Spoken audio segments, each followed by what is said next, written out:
दोस्तों, दिल्ली ब्लास्ट के बाद अचानक से बांग्लादेश की बॉर्डर के यहाँ पर अजीब सी गतिविधियाँ देखने को मिल रही है, जहाँ पर अचानक से इलीगल फिशरमैन भारत की तरफ आते हुए दिखाई दे रहे हैं। और ये जो इलीगल फिशरमैन हैं, इनको कोस्ट गार्ड के द्वारा अभी अभी अरेस्ट किया गया है। आप क्लियरली यहाँ पर देख सकते हो, 18 नवंबर के दिन लगभग 55 फिशरमैन जो है वो अरेस्ट किए गए थे। फिर 20 नवंबर के दिन लगभग 28 बांग्लादेशी फिशरमैन्स को अरेस्ट किया गया था। और पिछले एक हफ्ते के अंदर लगभग 107 बांग्लादेशी फिशरमैन यहाँ पर अरेस्ट हुए थे।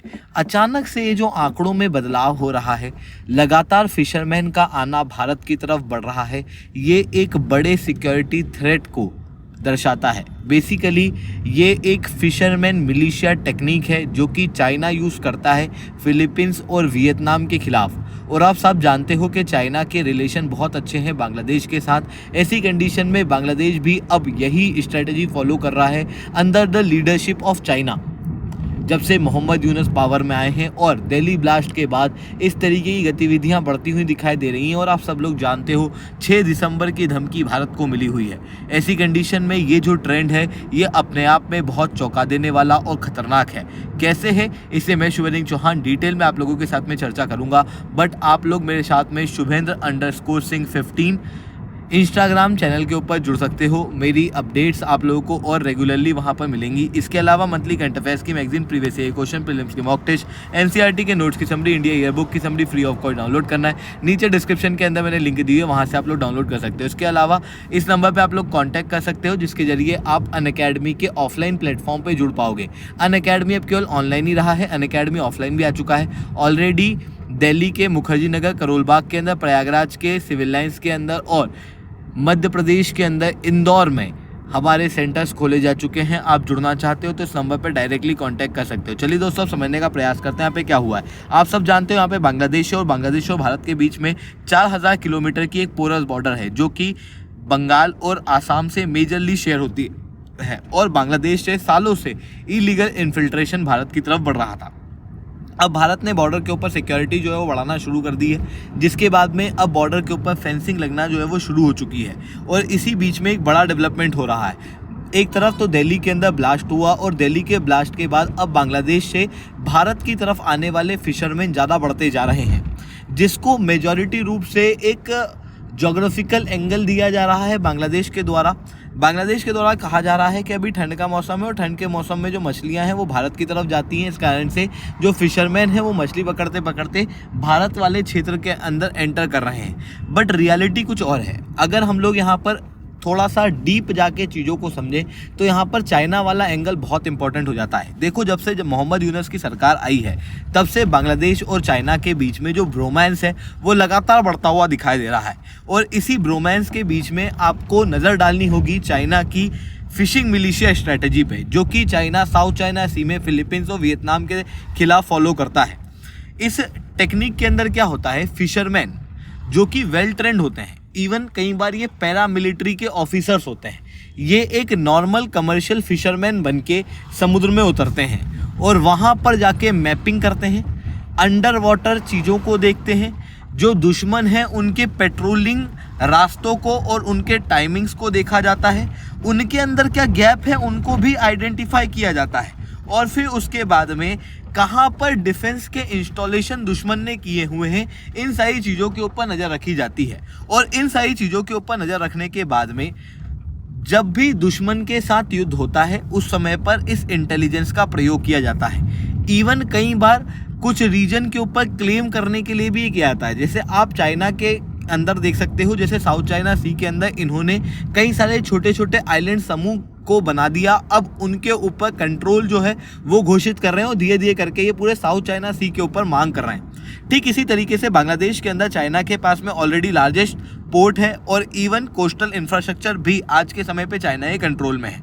ऐसी कंडीशन में चाइना बांग्लादेश की ज़मीन को इन फिशिंग मिलिशिया के जरिए यूज़ कर रहा है भारत के खिलाफ स्पाइंग करने के लिए।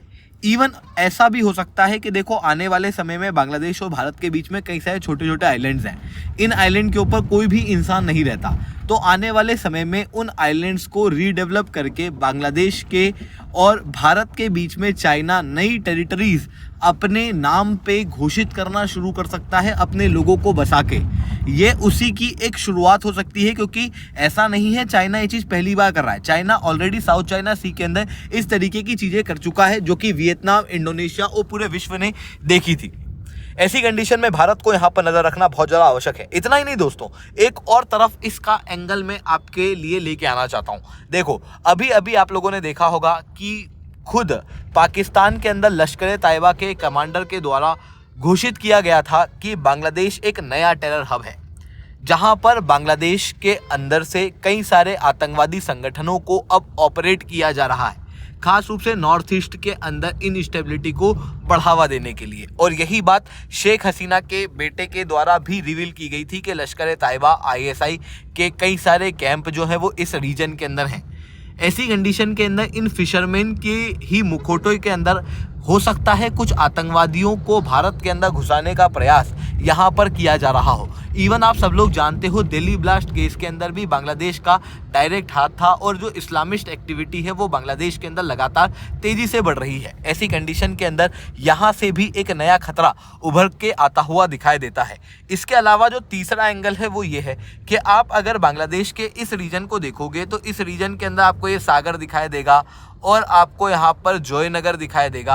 आप यहाँ पर देख सकते हो मथुरापुर। ये जो रीजन है ना, ये बहुत ही सेंसिटिव रीजन्स हैं, जहाँ से भारत और बांग्लादेश के बीच में एक बड़ी पोरस बॉर्डर देखने को मिलती है। क्योंकि इस रीजन को देखोगे तो छोटे छोटे आइलैंड्स और ढेर सारी नदियाँ यहाँ पर हैं, जहाँ पर फेंसिंग और पेट्रोलिंग कर पाना अपने आप में बहुत मुश्किल काम हो जाता है। और फिर इन्हीं रास्तों के जरिए fake currency, gold smuggling, drug trafficking और एक्सट्रीमिस्ट नेटवर्क को मूव किया जाता है पाकिस्तान के द्वारा, और इवन बांग्लादेश भी इस रीजन के अंदर इन चीज़ों को मूव करता है, जो कि भारत की सिक्योरिटी के ऊपर एक बड़ा खतरा बनती है। ऐसी कंडीशन के अंदर ये जो फिशरमैन हैं, इन फिशरमैन के मुखौटे के जरिए यहाँ पर एक बड़ा ड्रग कार्टेल या फिर फेक करेंसी या फिर गोल्ड स्मगलिंग को भी करने का प्रयास हो सकता है, जो कि पूरे नॉर्थ ईस्ट के रीजन में और इवन बंगाल ओडिशा वाले रीजन के अंदर बड़ी इनसिक्योरिटी क्रिएट कर सकता है। इवन आने वाले समय में दिल्ली वाले रीजन के ऊपर भी एक बड़ा खतरा यहाँ पर बन सकता है। इसी कारण से भारत को यहाँ पर ध्यान देने की आवश्यकता है, क्योंकि बॉर्डर के ऊपर तो अब हम लोगों ने सर्वेलेंस बढ़ा दिया है, पर अब ये समुद्र के रास्ते से भारत के अंदर आने का प्रयास कर रहे हैं। ऐसी कंडीशन में रडार चेंज को अपग्रेड किया जाना चाहिए दीघा से पारादीप के बीच में, जो कि ऑलरेडी की भी जा चुकी है। कोस्ट गार्ड को और डिप्लॉय किया जाना चाहिए। डोर्नियर मैरीटाइम फ्लाइट्स को यहाँ पर इंक्रीज किया जाना जरूरी है। साथ में फजीरगंज और सागर आइलैंड के ऊपर जो आउटपोस्ट हैं उनको मजबूत किया जाना चाहिए। इसके अलावा इंटरनली भी हम लोगों को चीज़ों के ऊपर नज़र रखनी चाहिए। जैसे इस बार जो स्पेशल इंटेंसिव रिपोर्ट सामने आ रही हैं, उनके जरिए कई सारे बांग्लादेशी पकड़ में आ रहे हैं और वो भारत को छोड़ के जा रहे हैं। इसी तरीके से एक्स्ट्रा सर्वेलेंस, एक्स्ट्रा मजबूती जो है वो भारत को इंटरनली भी रखनी होगी। इवन हर एक नागरिक को सजग रहना पड़ेगा इस तरीके की गतिविधियों को लेकर। आई होप ये सारी बातें आपको समझ में आई होंगी। लेक्चर अच्छा लगा हो तो लाइक करना, लेक्चर बहुत अच्छा लगा हो नीचे *10 कमेंट करना। यूपीएससी CSE की तैयारी करना है, इंडिया के टॉप एजुकेटर से ऑफलाइन क्लासेस के अंदर पढ़ना है, तो यहाँ पर मैंने कॉन्टैक्ट नंबर दिया हुआ है, इस पर आप कॉल कर सकते हो। इसके अलावा मंथली करंट अफेयर्स की मैगजीन, प्रीवियस ईयर के क्वेश्चन, प्रीलिम्स के मॉक टेस्ट, NCERT के नोट्स की समरी, इंडिया ईयरबुक की summary free of cost download करना है। नीचे डिस्क्रिप्शन के अंदर मैंने लिंक दी हुई है, वहां से आप लोग डाउनलोड कर सकते हो। ठीक है दोस्तों, आज के लिए इतना ही। That's all from my side. जय हिंद, जय भारत।